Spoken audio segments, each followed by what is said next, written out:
नाज़रीन, संजर चांग town committee जे sanitary वर्करनि मुतालबनि जी मनता लाइ एहतजाजी मुज़ाहिरो कयो। उन हवाले सां रिपोर्ट करियो आहे मुमताज़ पंवर। संजर चांग टाउन कमेटी जे सैनिटरी वर्करनि पारां संजर चांग प्रेस क्लब ते मुतालबनि जी मनता लाइ एहतजाजी मुज़ाहिरो कयो वियो ऐं सख़्त नारेबाज़ी कई वई। हिननि आवाज़ टीवी सां पंहिंजा वीचार वंडींदे चयो त असांखे साईं संजर चांग में 15-15 साल थी विया आहिनि। कुता असीं मारियूं, नाला असीं सफ़ा करियूं, शहर जी गंदगी ॿुहारी असीं कढूं, उन खां बावजूद पोइ बि असांखे पको हिननि कोन कयो वियो आहे। उन खां पोइ 12,000 रुपए में महांगाई जो दौर आहे। असांजी कंहिं बि ॻाल्हि जी पूरत नथी थी रही आहे। हुकूमत खे असांजी अपील आहे त असांखे जा पको कयो वञे, जा असांजी पघार वधाई वञे। सिंस गवर्नमेंट के इहा अपील कई थी कि असीं कच्चा मुलाज़िम आहियूं, साईं असांखे रिक्वेस्ट करूं था तव्हां सभिनी खे मुलाज़िमनि खे, सर असांखे कच्चा आहियूं, असांखे पको कयो वञे।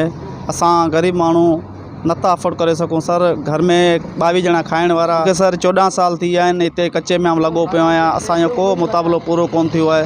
अपील कजे सिंध सेक्रेटरी खे कि सर असांखे कच्चा आहियूं, पका कयो वञे। असांजो 12,000 पघार आहे ऐं महिरबानी करे असांखे पको कयो वञे।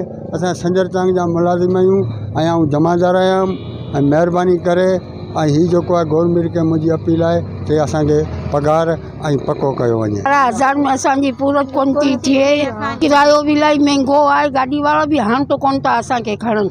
असांखे महिरबानी करे पका करियो। हिननि जो आला अख़्तियारियुनि ऐं वसवारनि खां मुतालबो आहे त असांखे पको करे पघारूं वधायूं वञनि त जीअं असीं परेशानी खां बची सघूं।